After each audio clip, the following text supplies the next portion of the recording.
how does reality feel right now? Literally right now, as you sit here in class, some of your first weeks of CRNA school, some of your first months, how do you feel? Are you in the green with exciting, endless possibilities, adventure, growth, achievement, advancing your skills and knowledge? Or do you have some of the red or both? Do you have red like overwhelm, anxiety, fear? You feel busy, unsure, you can't keep up. It becomes unenjoyable. You probably more than likely have a mixture of both, okay? And you probably always will, to some extent, have a mixture of both of these experiences. However, I encourage you to become aware if you fall more into the red and less into the green. You have to keep a balance. You have to create awareness of how much red you're experiencing and how much green you're experiencing. You want, ideally, to have more green than red. I'm Jenny Finnell, CRNA and founder of CRNA School Prep Academy. I have always had a passion for helping those who aspire to become a CRNA. A couple of years ago, I started mentoring a handful of prospective students. Fast forward to today, and I have a successful mentoring program that has impacted hundreds of aspiring and now current nurse anesthesia students. What I enjoy the most in my business is connecting with you, the future CRNA. I love learning and growing with you. The road to CRNA is full of unique challenges, and no two journeys are the same. But every journey has a learning opportunity. I'm here to share what I have learned over the years from not just my students, but CRNA community leaders, program faculty, and from my time as a practicing CRNA. This will be your one-stop shop to get the mentoring you need to not only guide you into this career path, but support you all the way through to graduation day. So if you're a nursing student who's exploring the possibility, an ICU nurse actively pursuing CRNA, or a current nurse anesthesia student, you're in the right place. Tune in for inspiration and actionable takeaways that will help you from start to finish. Let's get started.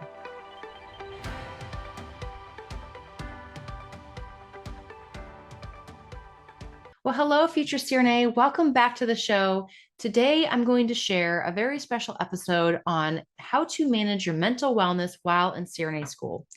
This topic is very close and dear to my heart, and I want nothing more than for you to embrace this journey that you are about to embark upon with mental wellness in mind. So I have been asked to present this lecture for different cohorts in anesthesia school, and I'm excited to bring this to you. I thought it would be a great opportunity for me to share this. I will warn you, it is lengthy. It is about an hour long, but I hope you guys enjoy this presentation. And again, I'm rooting for you. Cheers to your future. I'm so excited that you're getting ready to embark on your own CRNA journey. And even if this CRNA journey is far down the line, you can never start too soon on working on your own mental wellness. So I hope you guys enjoy. Well, hello, future CRNA. I am so excited to present this topic of mental wellness to you today. And I know you're all sitting here, you have worked so hard to get here, and I hope you're incredibly proud of just how much you have achieved. And I am very honored and grateful to be the one here in front of you today to help you kind of embark on your CRNA journey with mental wellness in mind. I am pre-recording this, and I do apologize. I just heard my dogs go off upstairs. So if you hear some barking, it's because we have 2 fur babies in the house. Hopefully the rest will be relatively quiet, but we also have 3 kids. So we'll see how this goes, but I am grateful to be able to pre-record this. Thank you, Dr. McPherson, for allowing me to present this way. For those of you who do not know me, my name is Jenny Finnell. I have been a CRNA for 9 years now, which when I say that, I still kind of get tripped up a little bit because it has gone very fast. But let me click to the next slide so you can actually see me other than this little video here in the corner. But again, yeah, I've been practicing for 9 years. I've done open heart. I now am a pediatric CRNA, but I've also done OB. I've done a lot of regional at an outpatient orthopedic hospital. I love everything about being a CRNA. It is the best profession. So congratulations, you're going to be a part of that very soon. I am a mom, like I said, of 3, and we are welcoming 2 more children into the world here very soon. We are pregnant with identical twins. So this is why I'm pre-recording this lecture, because I want to make sure that you get this lecture, and yeah, things are going to get a little little crazy here in the next few weeks. So I'm grateful to be able to pre-record. But I am also the founder of CRNA School Prep Academy. Those of you may know me from CSBA or the podcast that I do every single week. So I am welcoming you back, and I'm excited to, again, get to see you here in a seat in anesthesia school. That's so exciting. And I'm excited again to present this topic to you because it's something that is very close to my own heart and something that I feel like as humans, we all struggle with mental wellness. And I think the first thing I want to kind of bring up is, do you feel worthy enough? And the reason why I wanted to start here is because a common theme is this imposter syndrome. And, I think if you're experiencing imposter syndrome right now, I bet you think, well, you probably have someone in mind that you think has it all figured out, who, is a rock star and probably feels so confident, but maybe that same person is equally feeling the imposter syndrome and you may not even know, and they may feel the same way about you. And I think as humans, we're really good about projecting and then hiding how we truly feel. So we project how we want people to see us and we kind of hide how we truly feel. And that's kind of how it feels to have imposter syndrome. And so I want to ask you, do you feel worthy enough? Because I want you to kind of face this head on. I think most problems in life need a head on approach. And I think imposter syndrome is one of those. And I think you need to ask yourself why you're feeling this way and remind yourself that you are here because you are deserving, you are worthy, you are capable. And I think going into CRNA school, you have to own the fact that you have earned this chance to be here. You are on the same playing field as everyone else in this room. It doesn't matter how you got here, but you are here. You all have the same opportunities for growth that lie ahead, and you're all in this together. I can't stress enough how important it is that your classmates, if you look left to right, back and front, your classmates are going to get you through this next 3 years. They will understand all your emotions, things you're going through, struggles. You need to lean on them now more than ever. It doesn't mean you have to be best friends, okay? But I guarantee you're probably going to find at least a couple really lifelong friends in this program. But at the same time, you're going to bond because you're going to have something that's going to connect you that's unlike anything else. So while I know this is new and you're probably like, well, gosh, I don't really know anyone, it's okay. That new feeling, again, you don't have to go into this with having BFFs in your program. Trust me, that relationship will form over time. So again, you're here together and you are worthy. You are here. You made it. Congratulations. So to get into today's topic for your mental health, I think this is so important. And again, Dr. McPherson, thank you so much for allowing me to talk to your class about this important topic, because this is something that I think should not be neglected, especially now that you're in CRNA school and really at any point in your life. But I think now more than ever, the fact that you're just starting your journey, it's really important to address this topic in a very meaningful way. And maybe you think you have, but I would love to kind of explore this a little bit and kind of challenge you on maybe you haven't really fully experienced what it is like to evaluate your own mental health. I know I sure had not. I think mental health's a journey. It starts, from the time of awareness, and it goes throughout your entire life. It never ends. It's not something that you could just fix and go away. It's just a continuum that you have to always be aware of. So again, your mental health doesn't define who you are. It's something you experience. Every person in this room will have a different mental health journey in their lives. Every day you experience something new, something different, something familiar, unfamiliar. And again, your experience can shape your mind. And it's how you take an active approach towards your own mental wellness that can really, really shape how you experience life, the joy, the satisfaction you get from life. And I would love to explore too how I really truly feel you have the answers. And we're going to get more into that later, because you're probably thinking, I don't know about that, Jenny, but embrace that part right here, that you have the answers. And again, I'm coming from someone who is probably like, no, there's no way I have all the answers kind of person when I first started trying to do all this mental wellness journey myself. But let's get back to that once we can go into more depth. All right, first, I want to go into emotions. Now, I know you all know what emotions are. Emotions are a part of the human experience. So I want you to kind of ask yourself, how does reality feel right now? Literally right now, as you sit here in class, some of your first weeks of CRNA school, some of your first months, how do you feel? Are you in the green with exciting, endless possibilities, adventure, growth, achievement, advancing your skills and knowledge? Or do you have some of the red or both? Do you have red like overwhelm, anxiety, fear? You feel busy, unsure, you can't keep up. It becomes unenjoyable. You probably more than likely have a mixture of both, okay? And you probably always will, to some extent, have a mixture of both of these experiences. However, I encourage you to become aware if you fall more into the red and less into the green.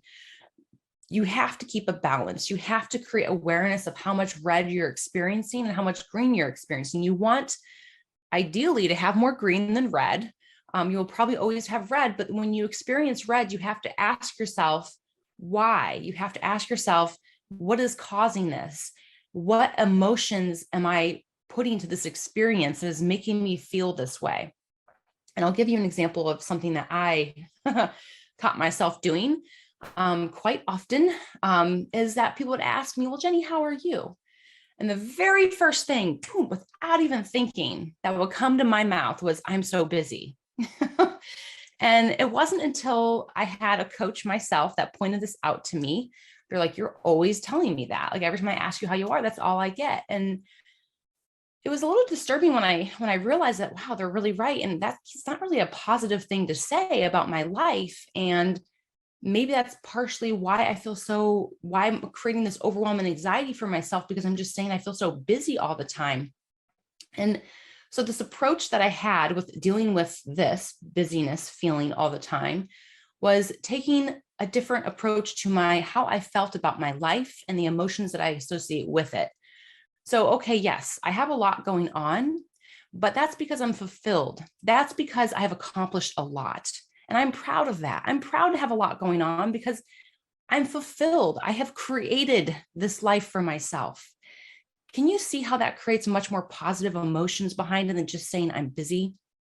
And so, now when someone asks me, hey, Jenny, how are you doing? I just say, I'm doing really well. I have a lot going on, but I have a lot to be thankful for. And that's truly how I feel. 3 kids, I've been juggling technically two full-time jobs between running CRNA School Prep Academy and working as a CRNA. Yeah, you could say that's a lot to put on your plate, trying to be a wife, trying to be a friend, a sister, a daughter, all of those things, juggling life. But that's so rewarding. That is incredibly fulfilling. And I have wanted this. I have created this for myself. And I'm so proud of that. And I'm so grateful for that. So instead of just saying I'm busy and having this negative emotion about what that means for me, I choose the opposite. I choose to say I'm fulfilled and grateful for all of the things that I have in my life. And this is just one example, but you can do this for multiple areas in your life where you have these reds. Again, this is what helped me kind of reframe that mind work. And I know it can help you too. So I told you we would get into how I feel that you guys have the answers. You know what? I just skipped way ahead. I'm like, well, how did I get here already? I didn't realize that when I clicked this button that it jumped around like that. Okay, I apologize. I thought that seemed out of place. All right, so let's first get into the fight or flight. So I have often heard this referred to as the lizard brain, which is kind of funny, but it is true. It's not the creative brain. It's not the complex problem-solving part of your brain. It's truly the part of the brain that says, get out, you're in danger, remove yourself, stop. It is just a reaction, a knee-jerk reaction type of your brain, okay? So when you lean into this lizard brain or the fight or flight kind of part of your brain, you create this human experience that, again, is very knee-jerky reaction. And have you ever heard of the term get out of your own way? That's kind of where this comes from. You can essentially hinder yourself from making progress because you won't get out of your own way. You keep roadblocking yourself because of fear, because of anxiety, because of the unknown. You block it because this fight or flight takes over, and you're too afraid to embrace the unknown or embrace the fear that maybe lay ahead of, can I do this? Am I capable? Am I going to be okay? And it doesn't have to be physical pain. It could be emotional pain that you're avoiding, meaning I don't want to face the fact that I could fail. I don't want to face the fact that maybe I could get embarrassed or feel silly or stupid, right? And these are real fears that your body sees as threats to your emotional well-being. And so again, are you creating these roadblocks in your own life without even knowing you're doing it? And I tell you right now, everyone is guilty of this to some extent. I think the more awareness you have around this aspect, the better, because the more you're aware that you're creating these roadblocks for yourself, the more you're able to break down those barriers and fight through that and see what's on the other side. But it's so easy to miss this because it becomes reflective or reflexive, meaning you just do it without even thinking. It's like the fight or flight quick, again, the knee-jerk reaction. You don't even think about it. It just happens. It's your body's way of saying, no, this is not safe. And then you move on and you don't even experience it. So it's really about creating awareness around, am I giving myself the chance that I need to be successful? Am I putting myself in uncomfortable positions, right? Have you heard of the term get comfortable with becoming uncomfortable? That is the truth right here. And you will experience a lot of uncomfortableness over the next 3 years, but you have to seek that out. You cannot shy away from that. That is where the growth occurs, is where you are uncomfortable. It's okay to make mistakes. It's okay to not know. It's okay to feel like you're a novice. It's okay to be the newbie learner on the block. This is what you're here for. You're showing up for that. And again, that's where the fulfillment, the rewards are going to come. It's by putting yourself in uncomfortable positions. Okay. So again, do you have a choice on how you think and feel about events, experiences, and expectations in your life? The answer is you do have a choice. And sometimes it may not seem that way because, again, this knee-jerk reaction to react negatively to scary unknown things, but you do have a choice. You have a choice to say, well, this is really, I don't like this. This is really scary, but maybe this is a challenge. Maybe I can rise to the challenge. And even if I don't conquer, I will at least have more experience under my belt so that next time I can do better and be more successful. So it's trying to look at things differently and trying to not put that fear and anxiety and try to see how can I spin this in a positive way? How can this be good for me? And try to look at it that way. Another thing too, that I think is very common when you experience this fight or flight is creating distractions. How many of you do that? I'm raising my hand, double time here. So creating distractions to keep yourself busy so you do not have to think about how you feel or how you're handling the situation. It's a very common coping mechanism to just not deal with others or yourself. And so I want you to also create some awareness if you catch yourself doing this. This may be something you don't even know you're doing, but I will tell you right now, we are some of the best people at doing this. If you have made it here this far, you are really good at creating a lot of distractions in your life. You know why? Because you're probably a type A personality, more than likely. Now, there probably are some type B personalities out there. God bless you. But I would say the majority of people who have the ambition and drive to push themselves to go to CRNA school are probably type A, and type A people tend to take on more. And while that's great, that is creating a challenge for you, I think sometimes it can mask maybe dealing with emotions and other things in your life, whether that's dealing with yourself or others, because you want to stay busy so you don't feel unfulfilled. You cannot sit quiet with yourself, and you need to ask yourself why that is. Why can't you sit quiet? Why can't you just have nothing to do?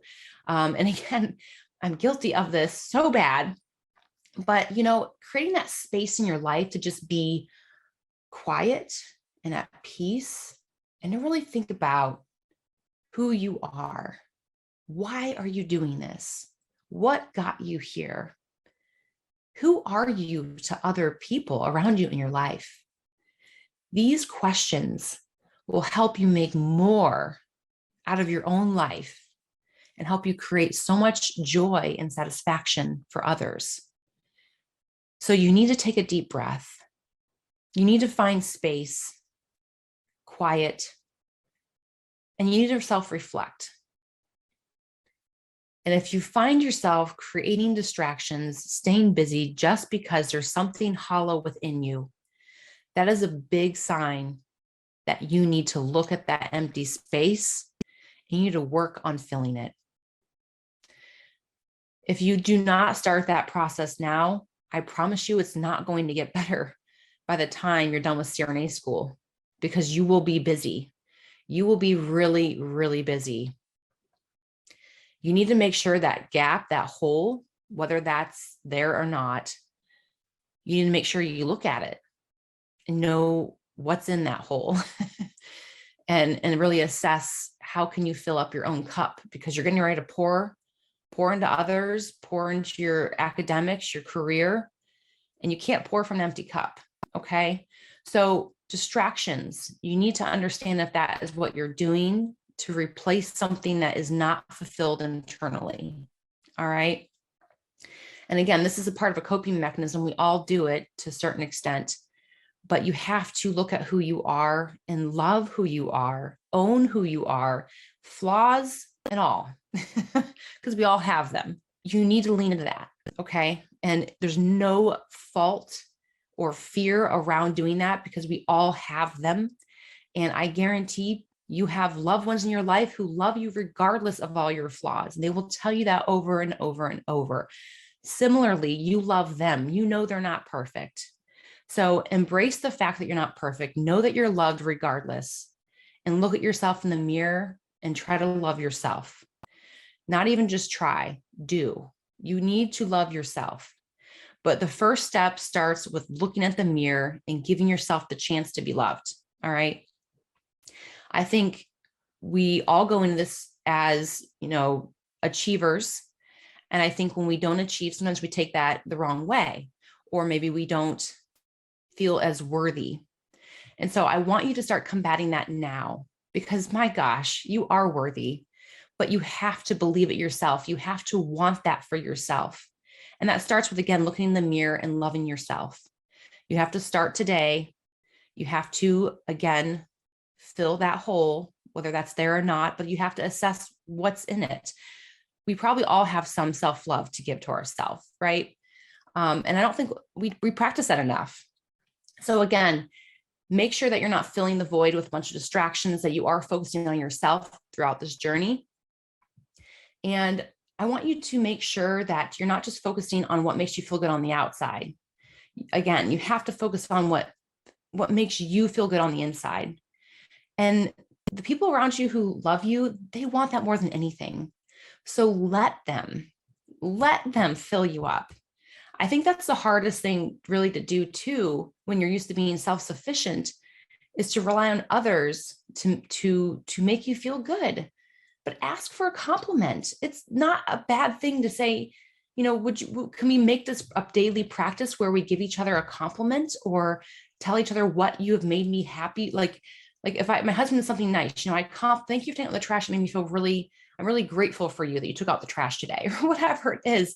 Just practicing gratitude for one another, whether that's, family or friends or whoever's in your life. Make it known that you want to start this daily practice of gratitude towards one another for the little things that they do throughout the day. Thank you for giving me that smile. That meant a lot to me right now.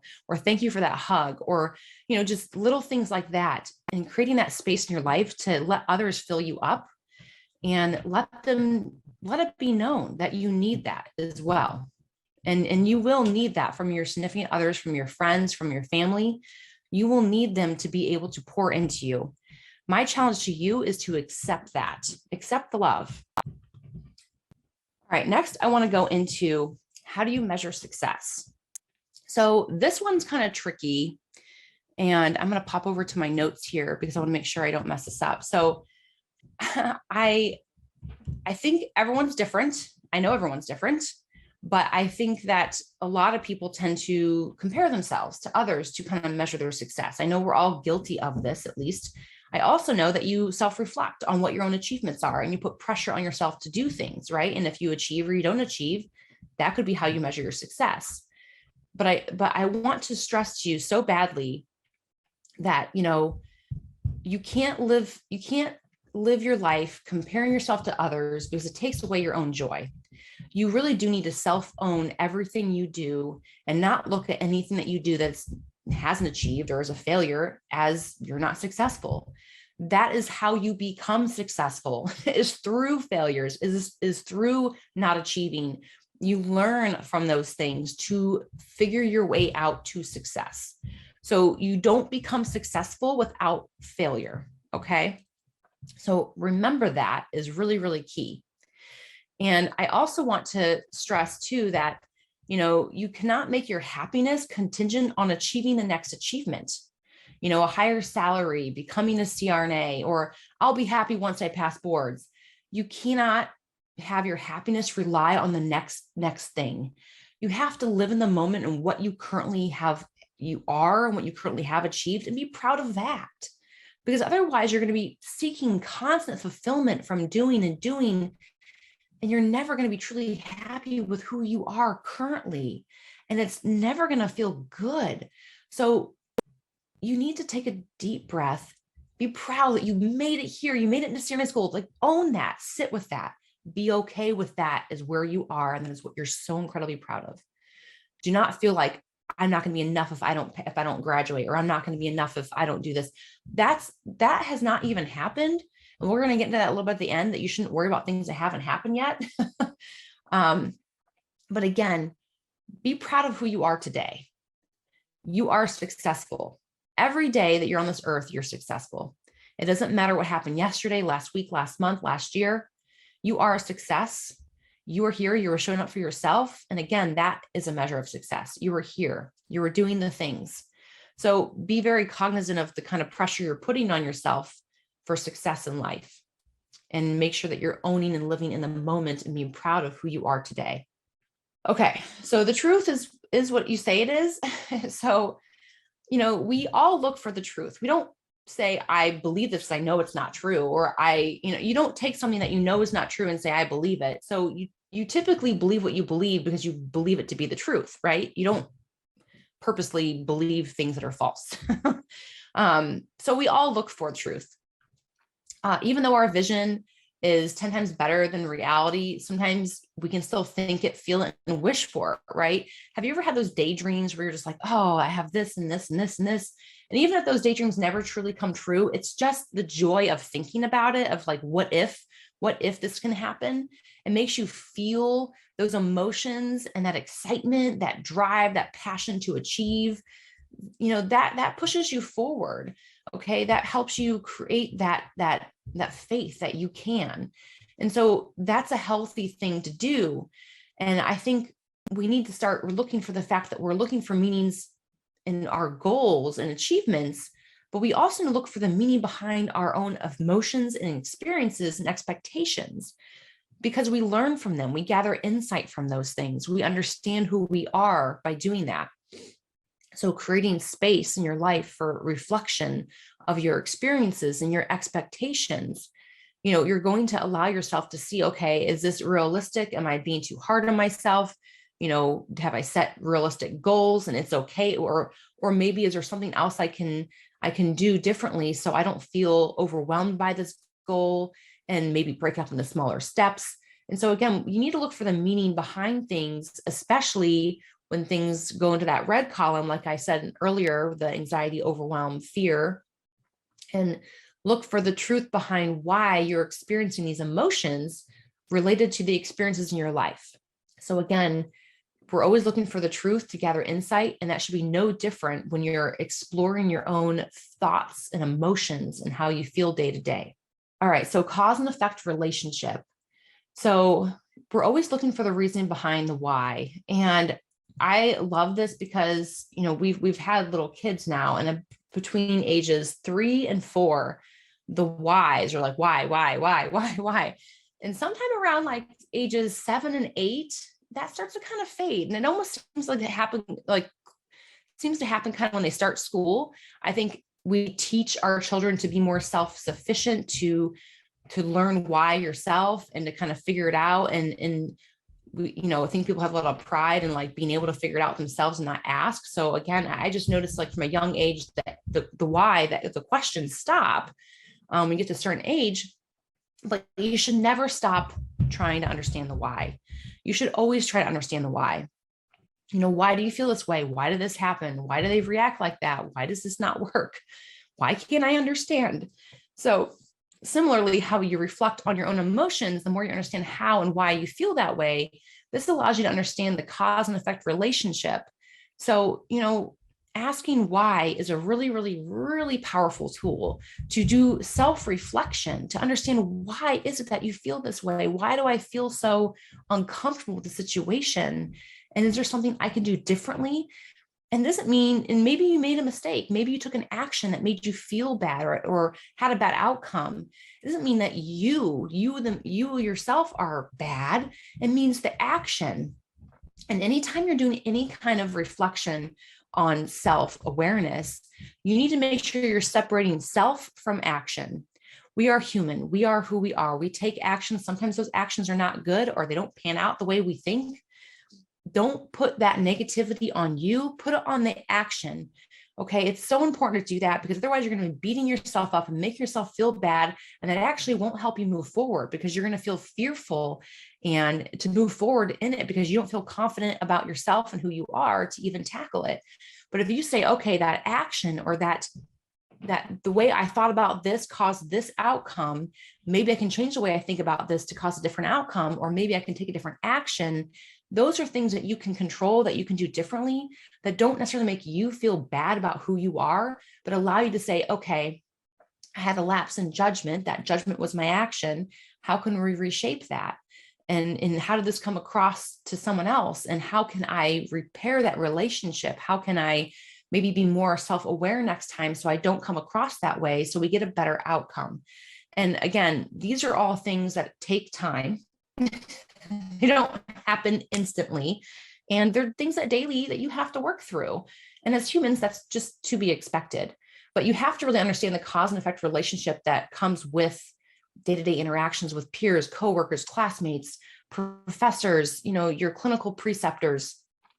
They're all going to play a role in creating what your daily experience is going to be like, and also equally creating emotions around that. Hey, future CRNA, just another daily dose of inspiration along your CRNA journey. Today, I'm sharing one of our community members' success story. Congratulations, Amanda, on your CRNA success. This is Amanda's story. Amanda had 1 year and 3 months of ICU experience, 2 years as a nurse in the PCU first, charge and preceptor, and overall undergrad GPA of a 3.75 with a science GPA of a 3.5. She took a grad level advanced pathophysiology and a biochemistry online before submitting applications. She did not take the GRE and purposely applied to the schools that did not require it. In total, she applied to 5 schools. She interviewed at 2 and got accepted at both those schools. However, she was waitlisted first at 1 and then pulled off the waitlist just 4 days later. She didn't receive an interview offer at 2 of the schools and is still waiting to hear from the 5th school. However, she has already accepted her spot. It is a brand new program and she will be in the inaugural class. So congratulations, Amanda. I'm so excited for you. Other things about Amanda's experience in her journey is that she invested in personal statement critique. She said that was a game changer. And she also had her resume critiqued. And she did 2 mock interviews, both of which were so helpful. She also said she watched all of the recorded mock interviews, utilized a 5-day interview challenge that we have in the Academy, the interview question bank, and so many more resources on CSPA. She's so nervous, but super excited for her new journey. Yay! Thank you so much for sharing your experience. Some big takeaways for me, you guys, is that Amanda not only did she invest in things like a personal statement review, a resume review, and 101 mock interviews, she also took grad level pathophysiology and she took a biochem course to kind of refresh her sciences. So I really feel like a lot of those things are great are great boosters for your overall application. And the interview is so critical and so important. So the 2 mock interviews, kudos to you for doing that. I also love how Amanda really deep dived into all the resources we had in the academy. So excited for your future. Make sure you stay in touch and keep me posted. I'm rooting for you all the way to graduation day. Let's get back into the show. So the experience, the experience can be 2 different things. As you get older, if you think about, when you're younger, when you have an emotion, the experience is usually related very closely to that emotion. Screaming, anger, throwing things, right? Just these complete crazy outbursts. As you get older, you learn, social perception and kind of how to behave in society and how to kind of control your emotions from what your actions are. So just because you feel anger, fear, anxiety doesn't mean you're always acting those things out. It doesn't mean you're not experiencing them. It doesn't mean you're not dealing with them internally. Okay, this is an important thing to recognize. In a conscious mind, you choose to do so or not. So you judge if that reaction is appropriate for the situation. And sometimes you do lash out. And then what? Then you also have a consequence on that end where you have to try to mend that relationship or try to fix whatever trust was broken because you lashed out. Where if you don't lash out, similarly, you have a problem of dealing with those internal emotions that if you just neglect and you don't deal with, you could make your whole day sour, right? Where you go on the rest of your day and you're bitter and you're angry because you had a bad experience in the morning. And then everyone else on the outside just thinks, well, gosh, they're not being very friendly today. Or man, what did I do to make them mad? They don't understand because they don't know what happened, 2 hours ago. So all of these things can really play out in a very negative way. So just because you act out or don't act out does not mean the emotions are not there and the consequences equally are not there. They are. You need to deal with them. So again, your thoughts will definitely cause emotions, and whether or not you act on those emotions is a different story, but either way, they need addressed. All right. How many of you are experiencing stress? Probably everyone's raising their hand right now, I'm assuming. Oh yes. The lovely word stress. I wish they could make a different word for that. Cause it's like such a, I don't know. I've just grown to like that just hearing the word stress is just stresses you out. Right. So it's kind of like, but nonetheless, it is a very common human experience. So what do you do? Like, that's the big question is when you feel stress, what do you do? Do you cry? Do you scream? Do you lash out? Do you close up?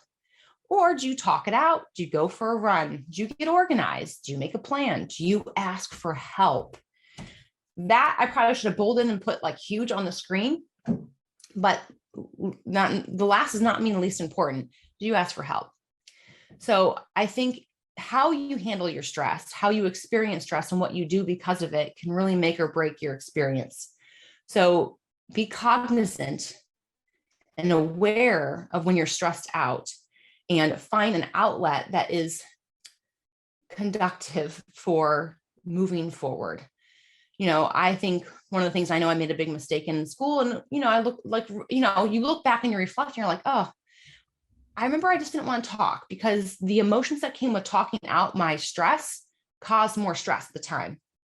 I remember feeling very emotional, like I'd cry, and I didn't want to cry. And so a lot of times I was just crying by myself, alone because I didn't want, my husband to think anything was wrong with me, even though I was definitely not okay.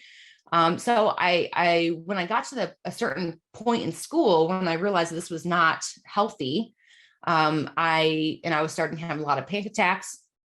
We started, when he would notice when I was quiet, he would say, "How are you doing?" And I would just say, "I can't talk about it right now, but let's talk about it later." And that gave me a way to say, okay, he's addressing the fact that I don't feel good. I told him I don't feel good, but I can't talk about it right now. but maybe, later tonight over a glass of wine or something, I can open up. And so we started trying to create safe places to where I felt more comfortable versus in the moment, meaning when I was in the moment and dealing with my stress, I just couldn't talk about it. But there was usually a different point in the day where I could talk about it, and we would then talk about it at that point. And so that was really helpful for us to kind of get to that point versus me just not talking about it at all. And so I encourage you to kind of address that early on, because again, that was something that went on for quite some time. And again, it felt really lonely to be in that position where I felt like I couldn't talk to my own husband about what was stressing me out. So find a space that is safe, that you feel comfortable opening up and talking out. But whatever helps you cope. I would work out a lot too. So go for a run, do what you need to do, find a hobby. Sometimes just getting organized. I call my life organized chaos. However, getting organized can make you feel so much better about what you have going on, making a to-do list and keeping it, a monthly plan of like, what is it you want to accomplish this month? What are some things that are must do's, things that you want to do, and things that can wait, and making sure you're prioritizing all the things in your life, not just with school, but just personal life too. Are these things that have to happen this month or even this week? And making a priority to whatever you have going on can make you feel a lot more organized when it comes to making decisions. And I know I point this out a lot on our podcast, but remember, every time you say yes to something, you're equally saying no to something. That was something that was really hard for me to come to terms with. But once I embraced that fact and started saying no more often, because when I thought about, if I'm saying yes to you, what am I saying no to? That really helped me say no. Because a lot of times what I was ending up saying no to was things for myself, for my children, for my spouse. And those are not the people in my life I want to say no to, so I started saying no more often. And yeah, it felt kind of hard at first, but when I reminded myself what I was then saying yes to, I felt okay. So think about that as well. Hopefully that helps you. All right. Now, stress can also cause physical symptoms, high blood pressure, anxiety, panic attacks. I lost my hair. I had peptic ulcers. I physically was not doing well. And a lot of it came from, again, I wish I would have had a lot of the self-reflection that I'm sharing with you today. I didn't have that 12 years ago when I was in CRNA school, or, 11 years ago when I was in CRNA school, unfortunately. So this is why this is so great to talk to you guys now about this. But again, stress can cause a lot of physical symptoms that are very unpleasant to experience. So it's a real problem, physically, and then think about it, when you're now physically broken down, you feel awful all the time. It doesn't really help your emotional state, does it? So it's important to address your emotional well-being, because it can have physical symptoms down the road if it goes unaddressed. All right, here is where I wanted to get into that you have answers, and the answers come from awareness. Now, if you're like me, black and white, yes and no, that's what I like, but it doesn't always exist, right? The gray area always made me feel so uncomfortable. And I had to ask myself, why do I not like, why does not knowing make me so uncomfortable? And, I think a lot of it comes down to maybe me not feeling like I had the confidence to find the answer, or being unsure about my own resourcefulness, or, but then I had to ask myself, well, is that real? Like, should I really feel that way about my own ability to be resourceful or find the answers? And I look back historically and I'm like, have I always been okay? Have I always been able to figure it out? And the answer was yes. Yes. I always eventually figure it out. Maybe not right away. And maybe I make the wrong decision because I didn't know, but then I find out that was not the right decision. And then I know. And so even though it doesn't always go on a clear, straight, pretty path, sometimes you bounce around a little bit. I'll tell you right now, the gray is where you get the most growth. The gray areas of your life where you don't know is what forces you to be resourceful, and what forces you to grow both, knowledge base and personally. So it's actually a very good thing.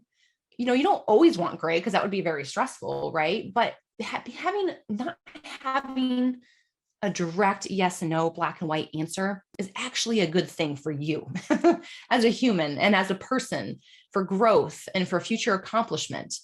So the answer is you do have the answers, because the answers, you might not know the black and white answer yet, but you know how to get there. You know the steps you need to take to be resourceful, to figure out the answer, to ask the questions, to do the things, to try different techniques, different strategies to figure out the answer. So you technically always have the answer. Similarly, you can make decisions on how you feel about something. Like I said before, do I want to feel busy or do I want to feel fulfilled? I get to choose. It's my choice. And so even though sometimes I know you might feel out of control, that you have no say in this, you really have a say over how you feel. That's the only thing you do have control over in life, really, at the end of the day. Almost everything else is out of your control, other than how you feel about what is going on and the emotions you're associating with the experience. So can awareness go wrong? Yes, it sure can go wrong. So awareness mostly can go wrong when that awareness turns into judgment. Like I said, do not make this about you. Make this about actions or thought processes that you have done that can be changed. Okay. You don't want to say, I stink, or I'm stupid, or I'm this. Because if you really feel that way about yourself, are you going to want to learn how to not feel that way? Are you going to want to learn how to do something different? You're going to be all shriveled up and not feel good about yourself. You're not going to want to move forward because you're going to feel really icky. Where if you say, okay, well, that result didn't really happen, and maybe I didn't study long enough, or maybe I didn't understand the concept, maybe I didn't ask questions. What did I do? What actions did I take that I could potentially change? Maybe I should have asked a different question. Maybe I should have used a different resource. Maybe I should have, asked that surgeon to double confirm, or maybe I, should have done a more thorough preoperative assessment. I mean, whatever it is, you are not bad because of that thing. Now you just know next time that you're going to be asking these questions differently, or doing a different process that's going to lead to a better outcome. And that's the way you move forward. You cannot put negative emotions towards yourself when you don't do something or you don't have the outcome you wish. Again, that's how awareness can turn into judgment versus, the why behind your perception. Okay. So you need to make sure you're checking that and making sure you're not beating yourself up, essentially.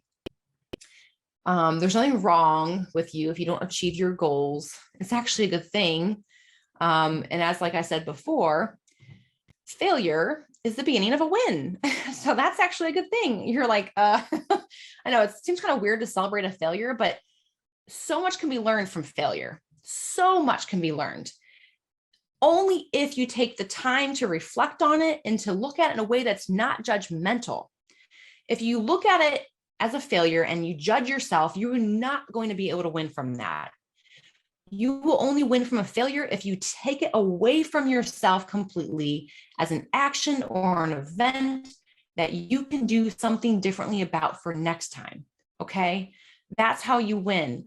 Athletes, right? They make it to the championship game, whatever, they make the NBA. Do you think they started off day one that way? Or do you think they had a lot of failures along the way to get to that level? I guarantee they had a lot of failures.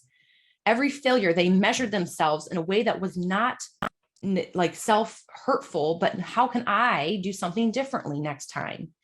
And that is how you win. That's similar to all aspects in life. You just cannot beat yourself up. The only way to move forward is to separate yourself from action and take a different action for next time.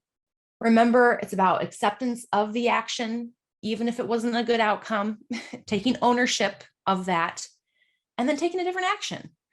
That's really the simple process of going from failure to success, or from self-acceptance to self-growth. Like, you have to be able to be okay with being imperfect and human, making the mistakes, right, in order to move forward.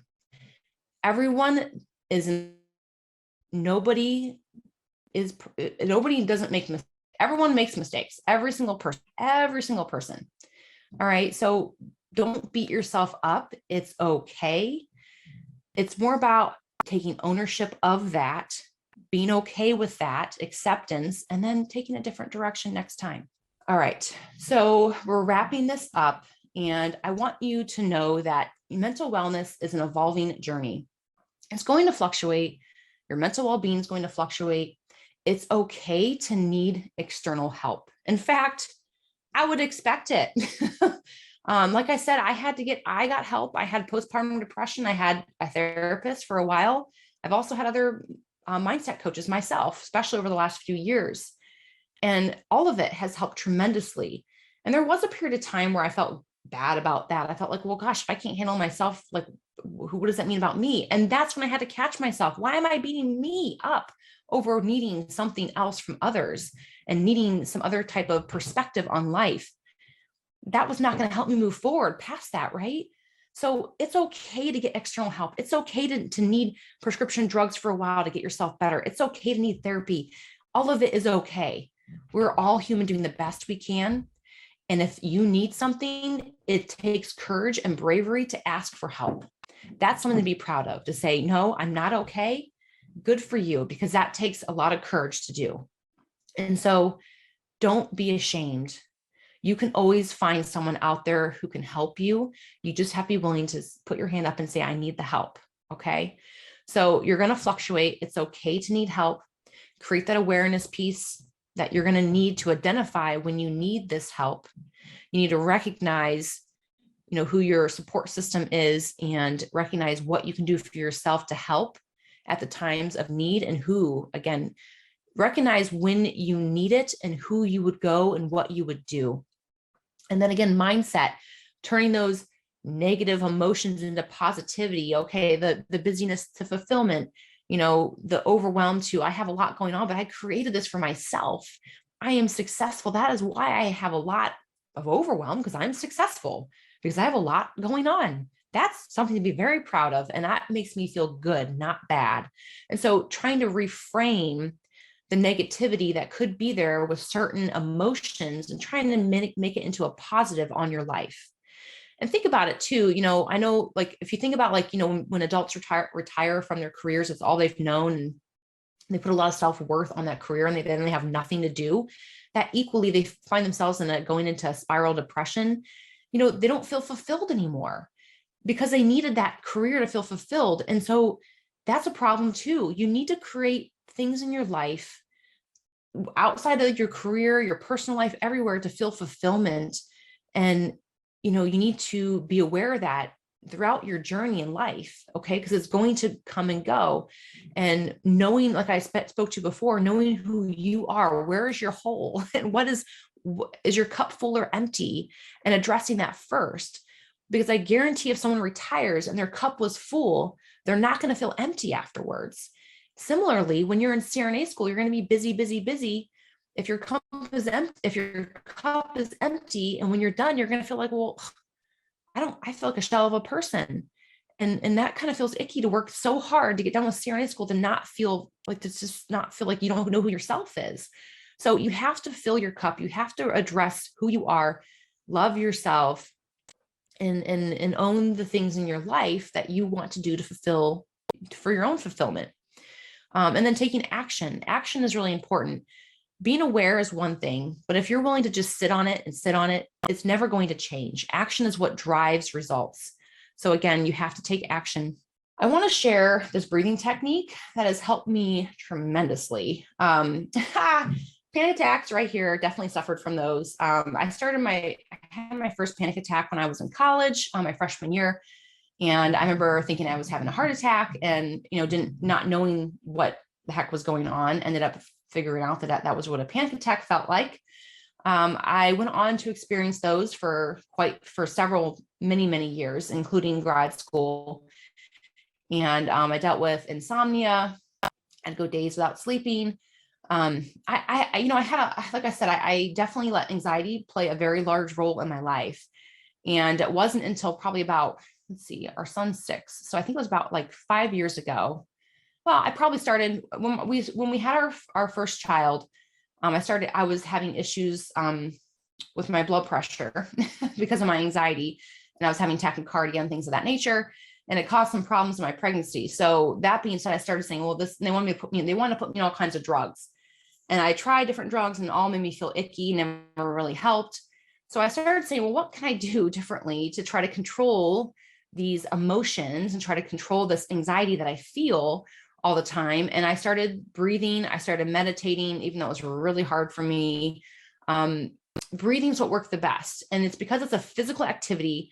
Meditating's hard. I think it's an amazing skill, and I would highly encourage you all to try to meditate. I even still try, even though I still feel like I'm better at breathing than meditating. But breathing is a form of meditation. At least that's how I see it. I'm a very go, go, go kind of person. Like I said, I need something physical to keep me engaged. And so breathing to me is a physical enough task to where I can just settle, which is why I want to share it with you, because I feel like, and this is one thing that I wish I had this tool when I was in CRNA school. Oh my gosh, it would have helped me so much, because now over a period of time, you can actually trigger your body to instantly relax by just taking a few deep breaths. I also use guided imagery when I do my breathing technique. So for me, you can pick whatever you want, but I use calm water for whatever reason, like a babbling brook, calm water. I picture calm water. And so now when I picture calm water, I instantly feel this relief and I calm down. I don't even have to be breathing. I could just picture the calm water. And again, I would pick something that is very stable. Don't pick something that you're emotionally tied to. Like I have dogs too. I love dogs, but don't pick your dog, because then those can be emotionally tied if your dog gets sick or whatever. So pick something that's very stable, that's not emotional. Maybe it's mountains for you. Maybe it's feet in the sand, maybe whatever it is that would always be a constant that could be there. That wouldn't be an emotional tie that would calm you down. Pick that as a guided imagery to do the breathing technique. But the breathing technique is, the 4, 7, 8. So again, you breathe in for 4 seconds and then you hold it for 7 seconds, which can feel like a lot. But the biggest catch is you want to exhale over 8 seconds. And you have to purse your lips in order to do it that slow. And it does feel kind of uncomfortable. It does kind of feel like you just want to release all that air right away, but don't. Exhale over 8 seconds. And the concept of breathing out slowly like that, it flips on your parasympathetic nervous system. The way you know it's working is because you're going to start to yawn. Like that is exactly how I know. I'm like, okay, it's working, because I'm like, oh, I'm really tired now. I feel you just feel more relaxed. Your chest opens up. You feel more like you can deep breathe. You just instantly feel your whole body just tingle and relax. And so this breathing techniques, again, it flips off your sympathetic nervous system and turns on your parasympathetic nervous system, brings down your heart rate, your blood pressure, gives you feelings of calmness, of peacefulness, of safety, and it can really do wonders for anxiety. So I encourage you to look into this breathing technique and practice it. I do it in the car. I do it in the shower. I do it when I'm cooking dinner. I do it probably 5 or 6 different times throughout my entire day, and every single day. It's not something originally, when I started doing it, I would just do it when I felt anxious, but then it wasn't really helping, because I was like, but my anxiety is already there. My chest is already tight. So the trick is to do it when you don't have anxiety. The trick is to do it several times a day, every day. And I know that takes a lot of remembering, but trust me, you'll feel so good from doing it. You're going to remember to do it. I used to wear a little tiny necklace that would look like a whistle that would actually help me with the breathing technique before I learned how to do it on my own. There are tools out there you can use. I encourage you to do it. I promise you, it gets easier and your body naturally will flip into it much quicker, to where I don't have panic attacks anymore. I don't have blood pressure issues anymore. I don't have tachycardia issues anymore, insomnia issues anymore. It made a really huge difference in my life, and I hope it can make a huge difference in yours. And it's simple and it's free. So I wanted to make sure I shared that with you guys. All right. So some closing thoughts is, do not worry about things that haven't occurred yet. I know I mentioned that earlier. I'm a big, this was huge for me, because I'd worry about things that haven't happened. Like, what if this happens and this happens and this happens? But like, that didn't do me any good, because you worry about what is currently happening. Okay, be aware of what could happen, but don't worry about it. Don't plan for doomsday. And, just handle your life one day at a time. Like you have too much going on to worry about things that haven't occurred yet. Don't worry about what if I don't pass this test. Well, if worry about worry about you right now, today. Worry about the test you're taking today or tomorrow. Okay. Don't worry about next week or next month or next year or boards or anything like that. Like that is things that haven't occurred yet. And if you always put a potential negative outcome to something that hasn't occurred, how is that really helping you? How? Like that, I would question that. I know it's hard to stay positive when you're overwhelmed with the possibility, but you have to stay positive. Believe in yourself that you are meant to be here, that you are capable of doing this. And again, to not worry about things that haven't actually occurred. Do you live your whole life worrying that, oh my gosh, I know I'm going to get cancer. I just know it. No, I mean, because how miserable would that be? That'd be a really miserable life. You don't want to live your day in, day out like that. It hasn't even occurred. It may not occur. And if it does, well, you'll deal with it then. Right. So there are a lot of things that are going to be out of your control and you can't worry about them because they haven't happened yet. So focus on today. Again, try to, when you start getting yourself negative and being overwhelmed and anxiety, start trying to focus on the positive things that you can think of to make you feel better about what's going on in your life.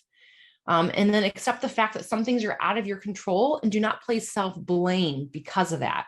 You can't control everything. What you can control is how you feel, but you can't control a lot of external things. It's okay. It's not your fault. Again, don't place self-blame. And remember, you're in the arena. Do not let the bystanders take your joy. I don't know if behind me here, I have The Man in the Arena. It's by Theodore Roosevelt. I highly encourage you to look up this quote. It's a really great quote. Oh, I need it so many times. Ow, just whacked my elbow. That being said, there are going to be naysayers, bystanders, who are not out doing the things. You're the one in the arena doing all the things to get to your career goals.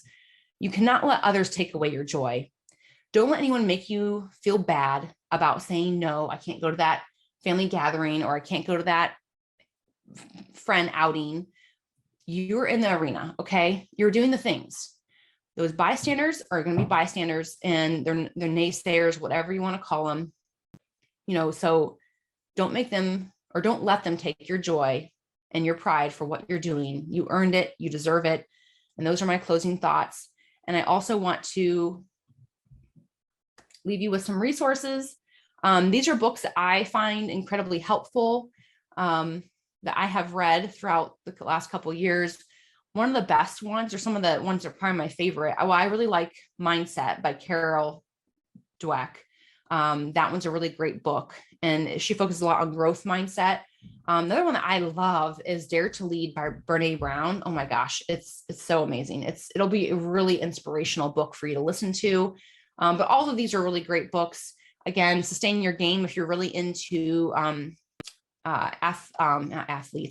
athletics, sports, you'll love that one. It's about a lot of athletes, again, focus a lot on mindset to get where they have or to achieve what they've achieved.